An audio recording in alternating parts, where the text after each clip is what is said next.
Just by way of introduction, let me explain 2 or 3 things.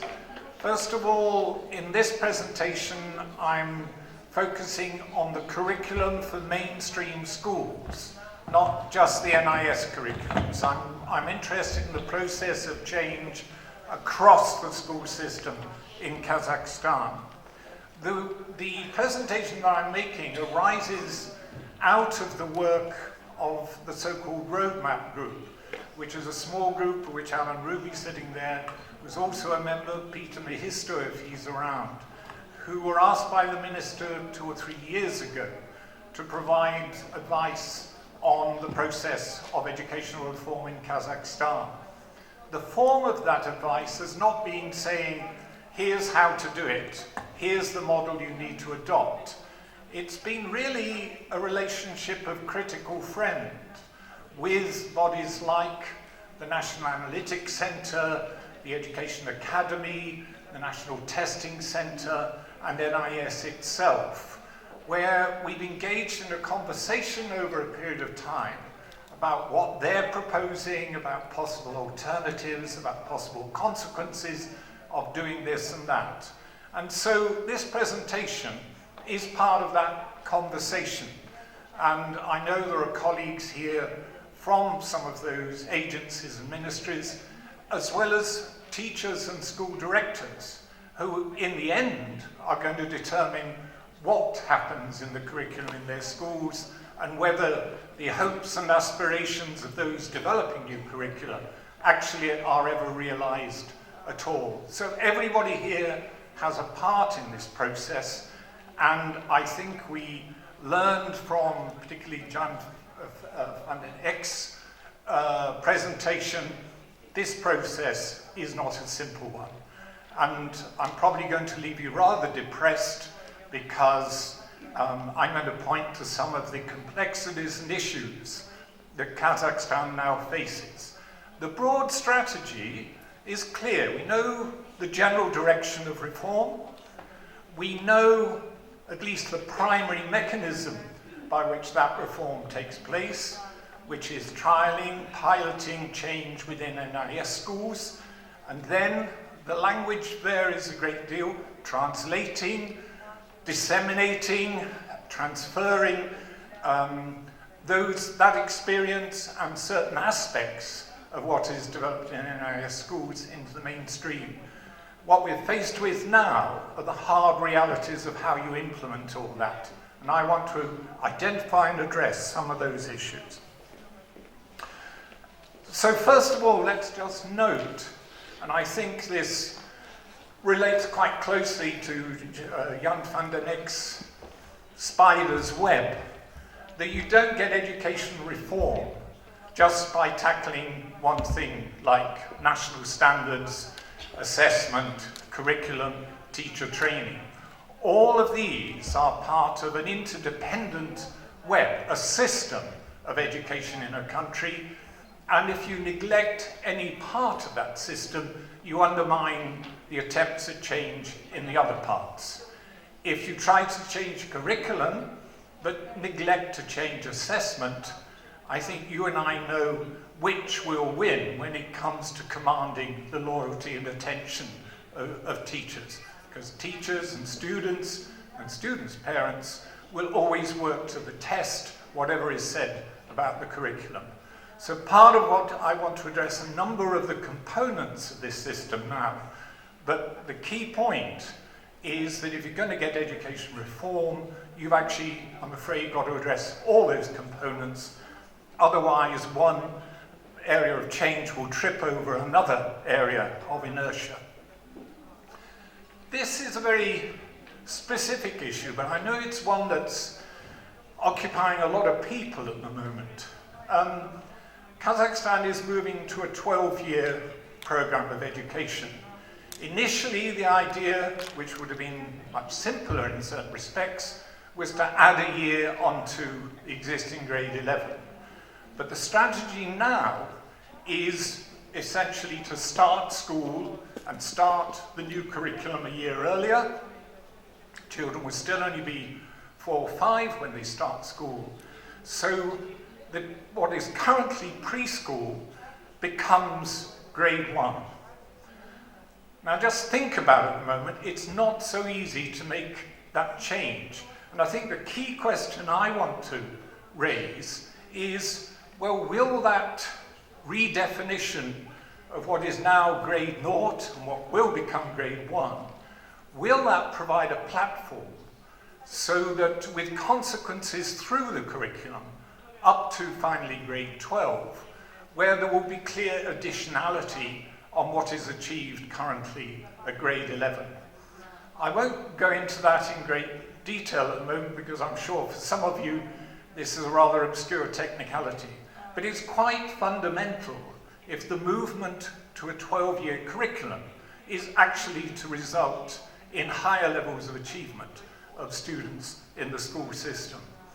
And incidentally, a footnote, there are already students in the system following a 12-year curriculum.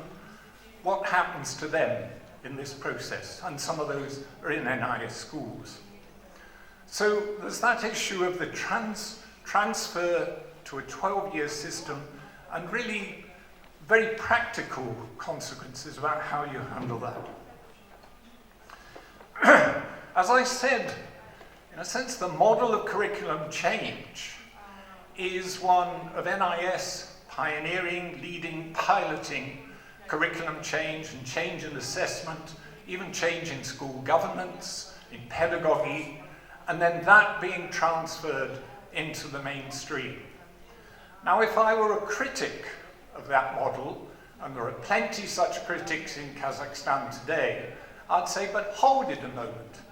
NIS schools are nothing like mainstream schools.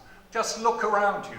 How many mainstream schools in the country have an assembly room like this? How many have corridors like these, classrooms like these, laboratories like these?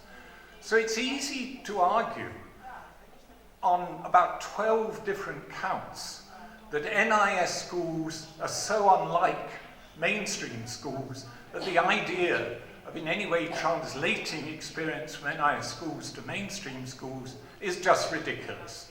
These are, after all, schools for talented and gifted children. They've got better facilities, better equipment.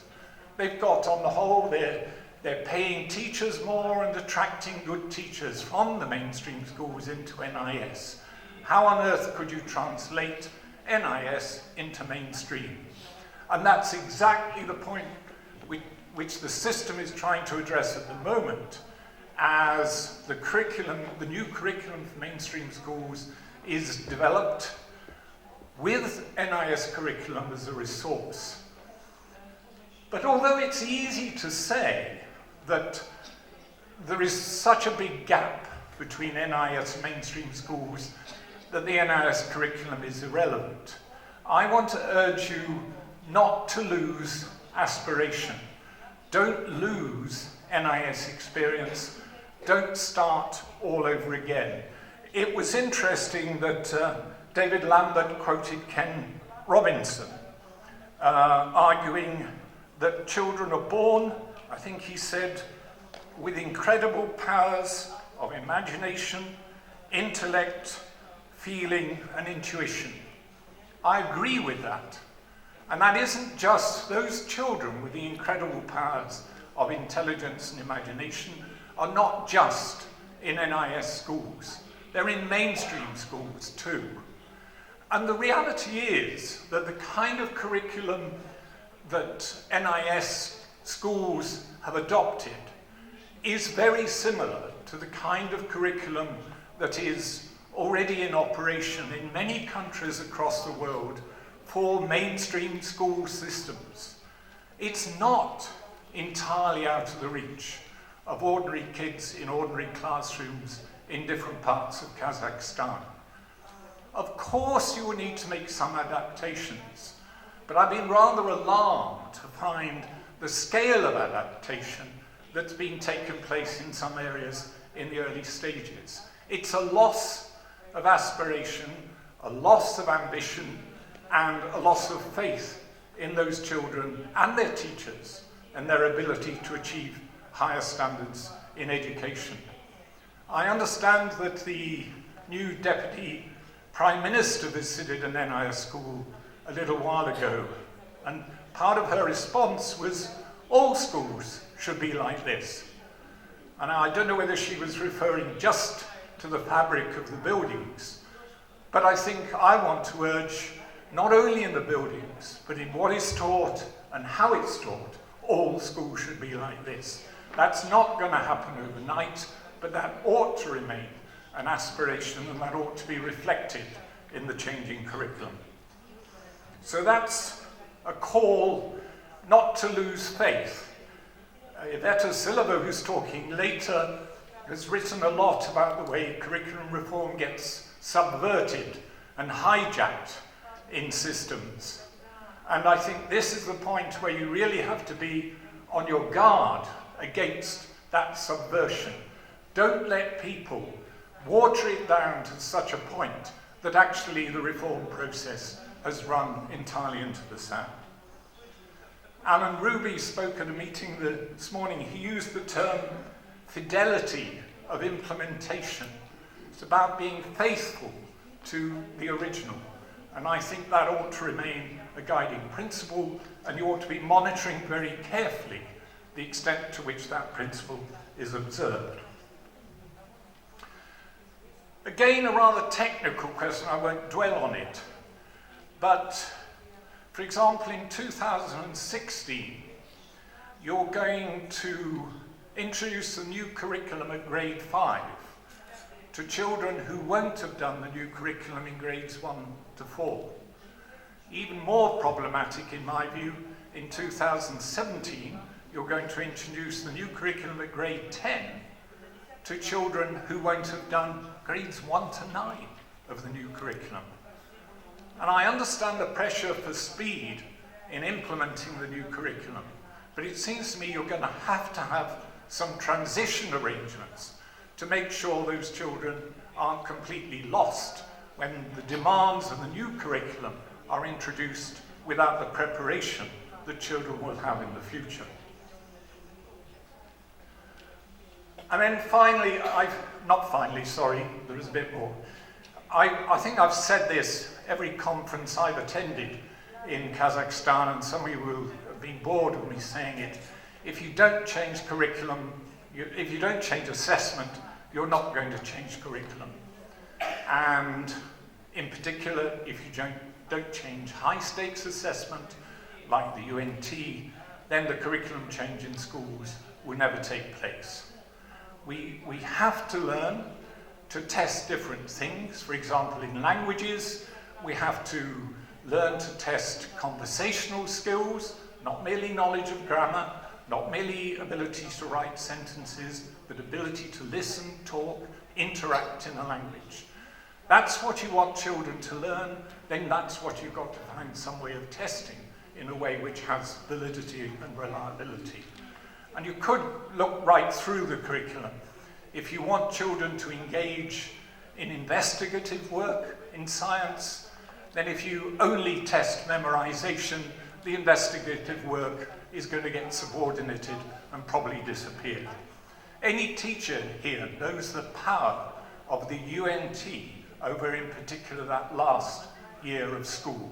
I mean, we visited schools where all they do for the last year is rehearse UNT questions.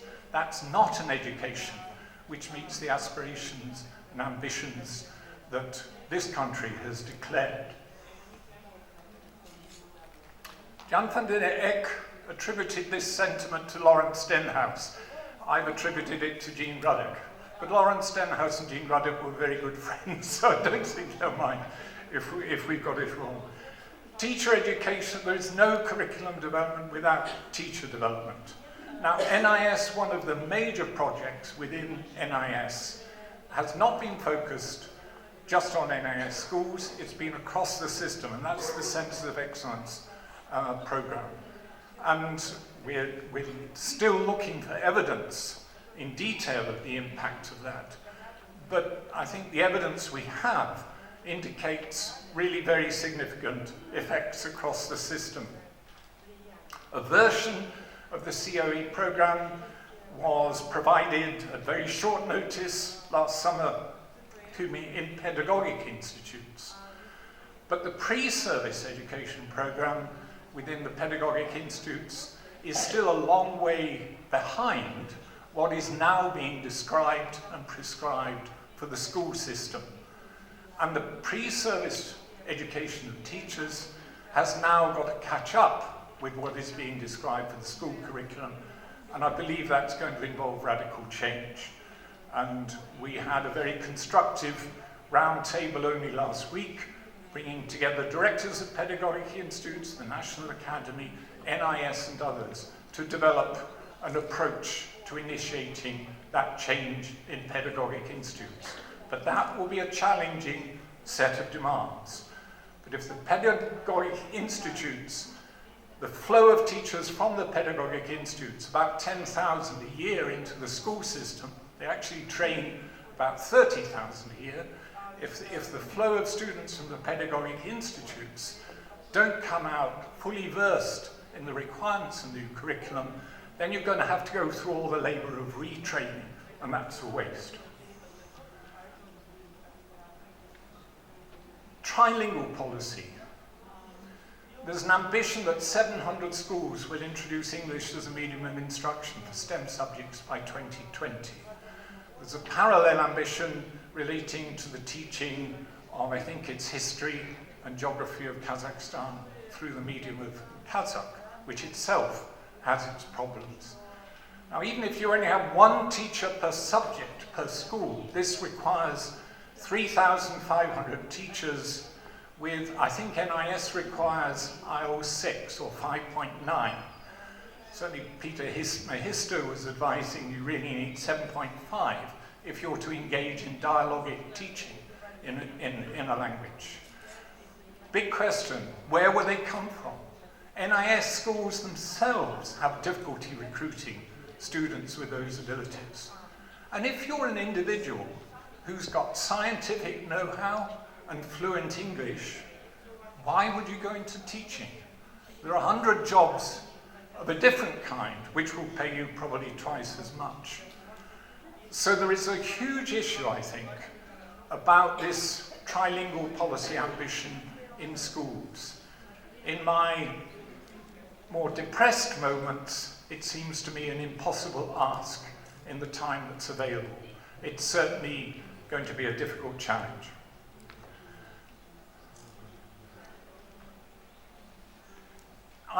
This is just an attempt. I just sat down and thought, okay, if you're going to introduce trilingual education in schools, what are the stages you need in order to implement it?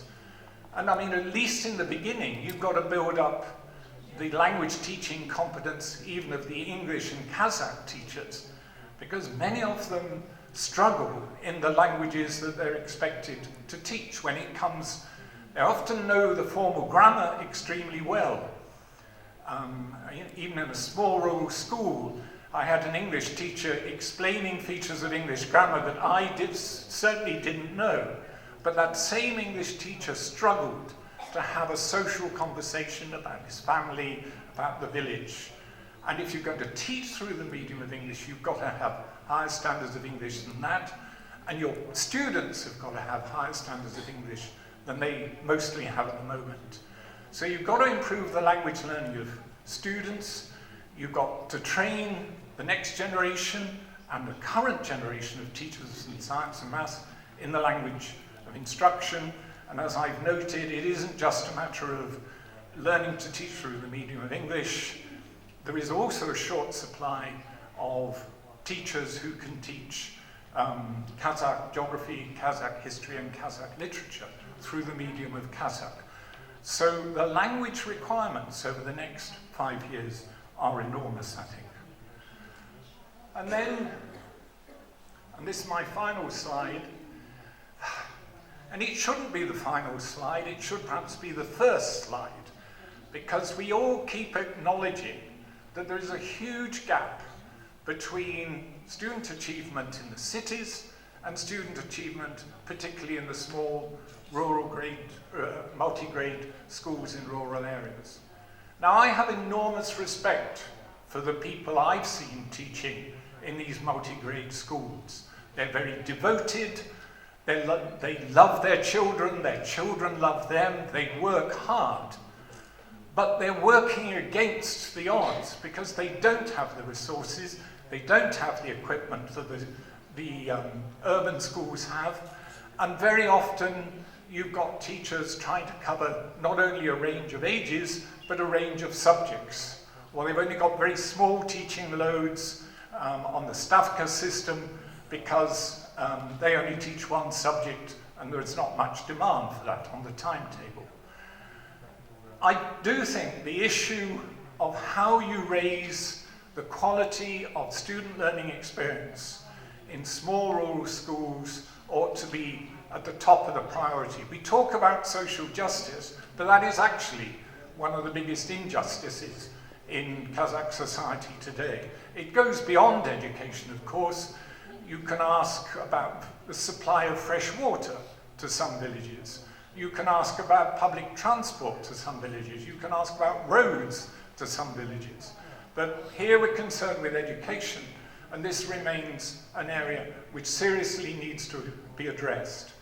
Just beginning to think, and I've been talking to Alan Ruby, his experience in remote areas of Australia, I think is relevant. It's worth talking to people in Mongolia, in northern Canada. How do you reach and ensure the quality of educational experience in these small rural communities? One possibility, but the distances may defeat this, is have what we call peripatetic teacher support service. Teachers, specialist teachers who will go from school to school over a period of time, supporting the teachers there with specialist input, bringing extra resources, working with the children. My colleague Faye Turner used to do this job in rural Cambridgeshire at one stage, providing ordinary teachers with specialist support. Professional centres, we've got the beginnings of a structure of professional centres provided by the Centres for Excellence. But of course, in most areas, there's only one centre of excellence to address a wide area. Maybe the Centres of Excellence need to develop satellite centres so they can reach out further across a region.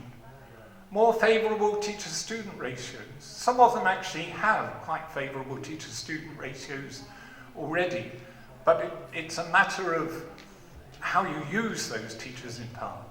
Better resourcing, and perhaps use of distance learning, not just to support the teachers with professional development, but to add to what the students themselves can access. But a lot of that, but not all of it, depends on things like broadband connection or satellite connectivity to the internet. And it seems to me a priority, probably outside the budget of the education minister, to ensure that rural communities have access to the internet on a par with communities in more urban areas. So I'm afraid there is quite an agenda for implementation of education reform. But what I know is there are people, many of them in this room, who have a huge dedication to making it work, and I'm confident that one way around or another, they will see this process through. Thank you very much.